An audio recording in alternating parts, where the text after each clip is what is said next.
2014 Buick Enclave with the 3.6. Gonna do the air filter. What you want to do is you want to remove the engine cover. You gotta pull out the oil cap, and then you pull the cover up. It just clips onto these studs right here, and there, and there. Lifts up, put it aside. You want to remove this breather tube. You gotta push in on that piece, and you can pull it up. It's always oil saturated. It always comes off of that tube, which is always soaked. If you want, you can replace it.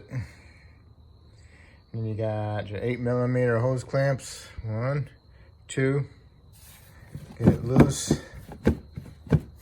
Okay. And then you got 6 screws holding the air filter housing top on. And those are a T20.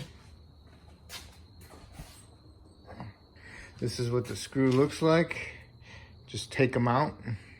Put your hand down there and grab them, because otherwise they'll fall and you'll never find them again. And you want to use a T20 with a long extension on it. It's about a foot, 12-inch. Works good. I always put it into my drill. Impact drill, impact driver. And get a screwdriver. Back off your little red clip and goes in your mass airflow. Back it off, and you can remove it. Put that off to the side. Now you can lift the air box cover off with your tube.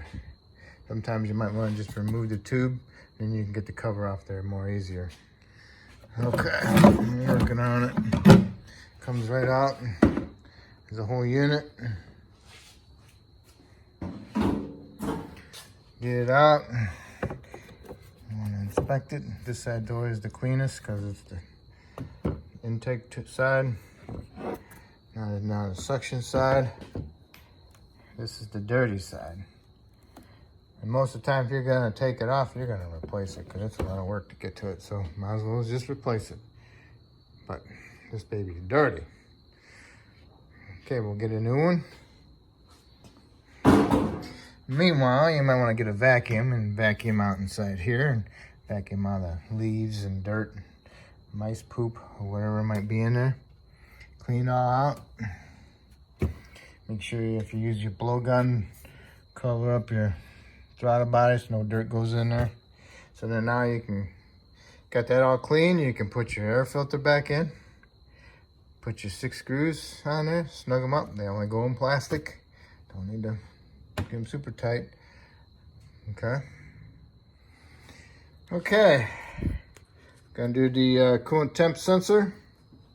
So what you want to do is you want to remove your engine cover.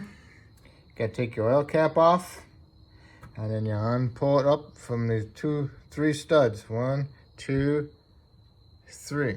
They just fit right in there. When you go back together, put the little lube on them so they go in there more easier. Then you want to remove all the retainers that hold this cover on over your radiator cap.